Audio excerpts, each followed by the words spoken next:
Hello students, आज हम लोग बात करेंगे एक और टाइप लॉजिक फैमिली की, that is called integrated injection logic.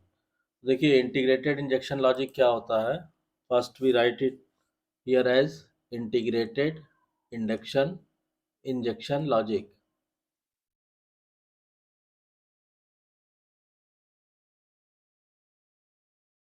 Integrated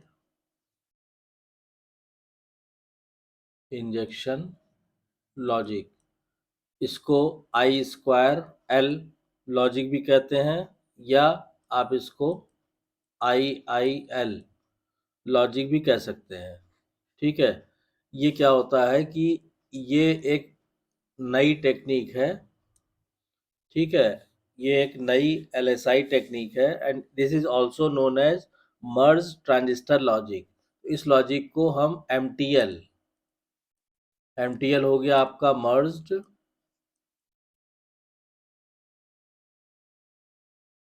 transistor logic.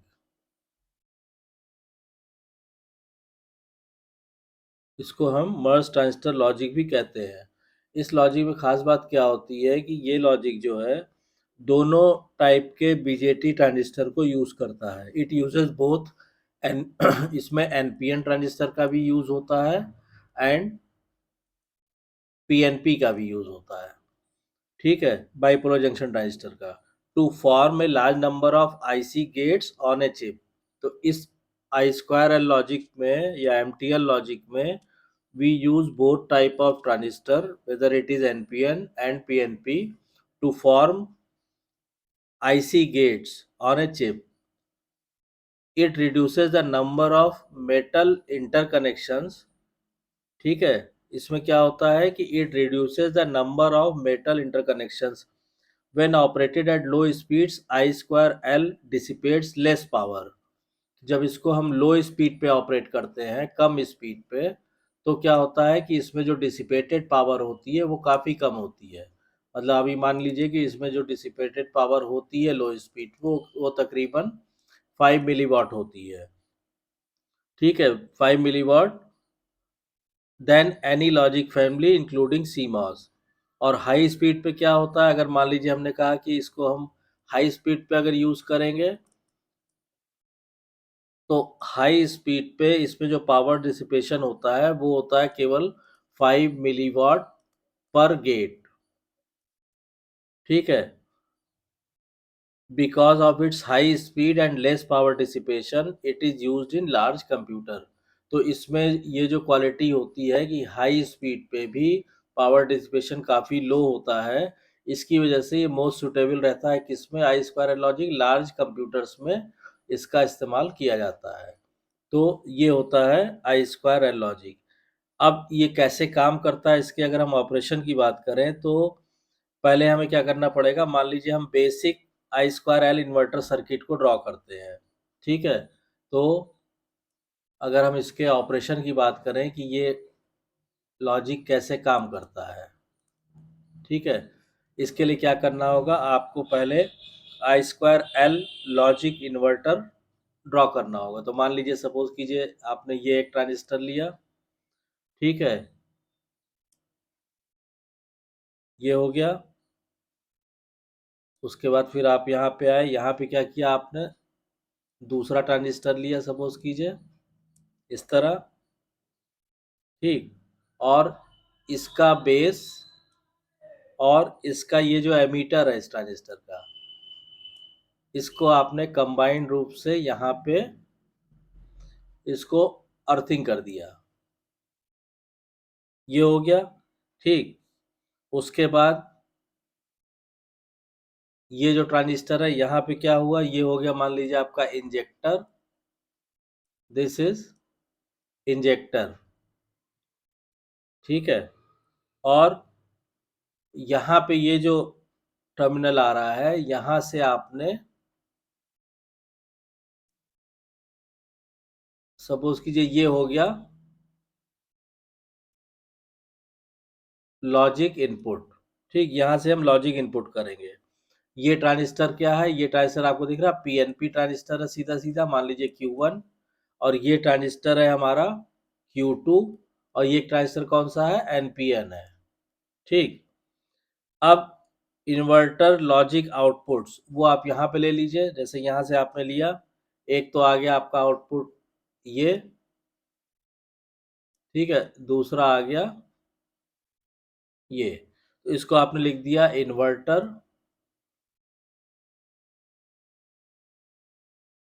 Logic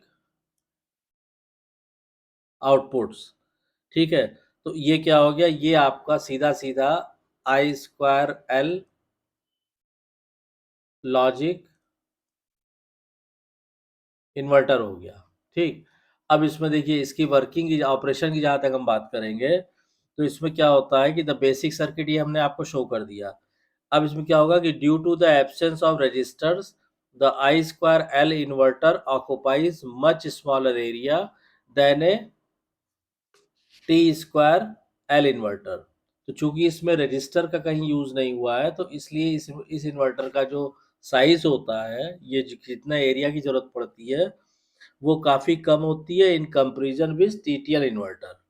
transistor transistor logic inverter अगर हम ड्रॉ करेंगे तो उसमें रजिस्टर का यूज होगा, तो इसलिए उसका साइज बड़ा हो जाता है, यहाँ पे ये साइज कम रहता है। The base of Q1 and emitter of Q2 are internally merged. देखिए ये Q1 का बेस ये और Q2 का एमीटर ये, इसको क्या किया, आपस में मर्ज करके यहाँ पे अर्थिंग कर दिया है। ठीक, and hence only 4 separate regions are required to form the two transistor. इस वजह से केवल 2 सेपरेट रीजन की जरूरत, there and hence only 4 separate, केवल 4 सेपरेट रीजन की जरूरत पड़ती है to form the two transistor. Hence, the entire I square L gate takes only the space of a single TTL multi-emitter transistor। तो इससे फायदा ये होता है कि पूरा I स्क्वायर L सर्किट केवल उतनी जगह घेरता है जितना एक single TTL multiple emitter transistor घेरता है। अब इसमें क्या होता है कि ये जो आपका पीएनपी ट्रांजिस्टर है ये एक्ट करता है एज ए करंट सोर्स। ठीक है, Q1 एक्ट एज ए, यहाँ पे आप देखिए Q1 act as a current source and active pull-up, and the multiple collector NPN transistor Q2 operates as an inverter, और Q2 जो ऑपरेट होता है वो as an inverter Q2 operate होता है। ठीक, अब इसमें क्या होता है कि most of the current leaving from the emitter of Q1 is injected directly into the base of Q2। तो ये Q1 के most of the current leaving from the emitter of Q1, तो ये जो एमीटर ऑफ Q1 है यहाँ पे, ये आप देख रहे हैं, ये क्या होता है, इसमें मोस्ट ऑफ द करंट जो है that is injected directly into the base of Q2। तो ये करंट जो है जो भी इससे लीव हो रही है वो डायरेक्टली जो है पूरी की पूरी इसके बेस में इंजेक्ट हो जाती है। ठीक, and hence the emitter of Q1 is known as the injector. तो इसीलिए यहाँ पे देखिए लिखा हुआ है injector, and the integrated gate structure is called the integrated injection logic. तो इसीलिए इसको जो Q1 का ये जो है आपका एमीटर, इसको इंजेक्टर बोला जाता है, and the complete circuit is known as injector integrated injection logic. ठीक, the base of Q1 and emitter of Q2 are internally merged and the collector of Q1 and base of Q2 are merged। ठीक है, तो base of Q1 and emitter of Q2, तो ये देखिए base of Q1 ये हुआ, ammeter of Q2 ये हुआ, इसको इंटरनली मर्ज कर दिया है, और and the collector of Q1, तो कलेक्टर ऑफ Q1 मतलब ये। ठीक, और बेस ऑफ Q2 यानी ये, इसको आपस में मर्ज किया हुआ है, यहाँ पे देखिए ये आपस में मर्ज किया हुआ है। The entire I square L gate takes only the space of a single TTL multiple emitter transistor. तो इसीलिए ये पूरा जो आई स्क्वायर एल इन्वर्टर है ये केवल एक single TTL multiple emitter transistor इतनी ही जगह घेरता है। तो ये इसकी खास बात होती है कि ये स्पेस जो है बहुत कम एक्वायर करता है। ठीक, अब इसके बाद क्या होता है कि जब इसमें हम लो इनपुट वोल्टेज देते हैं, ठीक है, तो अभी नेक्स्ट पेज पे आ जाइए। A low input voltage of 0.1 volt, the saturation of the preceding multiple collector for transistor pulls injector current out of the input of the NPN transistor Q2, then this injector current flows through the driving transistor Q1 with no base current, the inverter transistor Q2 turns off and its output goes high. A high input voltage of 0.8 volt or more to the logic input terminal allows the injector current to hold the inverter transistor on and hence its output goes low. तो इस तरह से ये काम करता है. तो I hope कि आपको ये इंटीग्रेटेड इंजेक्शन लॉजिक का जो इन्वर्टर सर्किट हमने आपको समझाया है ये क्लियर हो गया होगा. अगर इसके रिगार्डिंग कोई भी डाउट्स या कंफ्यूजन है तो कमेंट लाइन में कमेंट करके पूछिए. और अगर वीडियो कंटेंट पसंद आ रहा है तो प्लीज़ वीडियो को शेयर कीजिए, लाइक कीजिए, चैनल को सब्सक्राइब कीजिए और नोटिफिकेशन बेल को ज़रूर ऑन कर दीजिए ताकि नेक्स्ट वीडियो की इन्फॉर्मेशन आपको टाइम से मिल सके. Thank you.